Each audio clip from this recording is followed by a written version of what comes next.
Hello friend, good morning and welcome back to my channel. তো তোমরা সবাই কেমন আছো? আশা করছি সবাই ভালো আছো। আমি অনেক ভালো আছি। তো আমার মিনি কিচেনে আবার একটা ভিডিও নিয়ে চলে এসেছি। তো আজকে কি রেসিপি ট্রাই করবো চলো কমেন্টগুলো পড়ে নিই।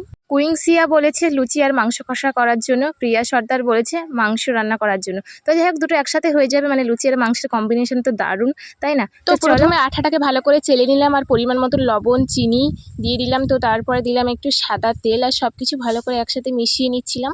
তো তারপর পরিমাণ মতন জল দিয়ে অনেক সুন্দর করে আটাটা মেখে নেবো। তো দেখো আমার আটা মাখানো কমপ্লিট। তো এটাকে আমি আমার চাপা দিয়ে রেখে দেবো। তারপরে স্নান করে আমি খাওয়া দাওয়া করে নিয়েছিলাম। আমাদের বাড়িতেও আজকে মাংস রান্না হয়েছে, যেহেতু আমার মিনি কিচেন আজকে মাংস কষা হবে। তো খাওয়া দাওয়ার পর আমরা সবাই মিলে চলে এসেছি বাগানে, যেহেতু বাগানে আজকে রান্না করা হবে। আর দেখো কত লোক গাইস আমার মিনি কিচেনে রান্না করার জন্য।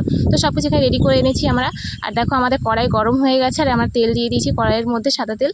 তো তারপরে দেখো এখানে আমার সেজে বোন লুচিগুলো বেলে দিচ্ছিল আর আমার জামাইয়ের এখানে এসেছে। খুব ভালোভাবে তেল গরম হয়ে গেছে। আর দেখো একটা লুচি দেওয়ার পরই তোমরা বুঝতে পারবে মানে কত সুন্দরভাবে দেখো লুচিটা ভাজা হয়ে যাচ্ছে, দেখতে অনেক সুন্দর লাগছে, তাই না? তো দেখো আমার মিনি কিচেনে রান্না দেখার জন্য সবাই চলে এসেছে, কত লোক। আর এখানে দেখো আমার মেজমা আমাকে হেল্প করছে। মেজমা মানে তোমার আবার ভেবো না আমার বাবা দুটো মেয়ে, মানে আমার মাসিকে আমি মেজমা বলি। তো যাই হোক, মেজমা আমাকে লুচি ভেজে এখানে হেল্প করে দিচ্ছে। তো দেখো আজকে মিনি কিচেনে রান্না করার জন্য সবাই আমাকে অনেক হেল্প করছে। আর এই ছোটখাটো ব্যাপারগুলো আমার বাড়ির লোক অনেক সাপোর্ট করে, তাই কে কি বললো না বলে আমার কোনো যায় আসে না। যেহেতু লুচির সাথে মাংস রান্না হয়, যেটা মাংসের মধ্যে দেখো এক এক করে সব মশলা দিয়ে দিলাম আর ভালো করে মাংসটা মাখিয়ে নিলাম মশলার সাথে।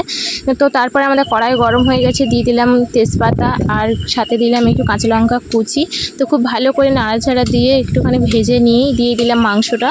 তো মাংসটাকে খুব ভালোভাবে একটু নাড়াচাড়া দিয়ে ভালো করে কষিয়ে নিচ্ছি। সব কিছু তো দেওয়াই ছিল আগে থেকে। তো দেখো কত সুন্দর কালার এসছে, অনেক সুন্দর লাগছে। তো তারপর ঢাকা দিয়ে দিলাম। তো চলো মাংসটা সিদ্ধ হতে হতে তোমাদের দুটো মিষ্টি কমেন্ট পড়ে নিই। পায়েল কুইং কমেন্ট করেছে, দিদি তোমার বাড়ি কোথায়? বোন আমার বাড়ি দুর্গামণ্ডপ, তোমার বাড়ি কোথায় অবশ্যই কমেন্টে জানাবে। আর লিখেছে যে তোমার ভিডিও আমার খুব ভালো লাগে, থ্যাংক ইউ সো মাচ।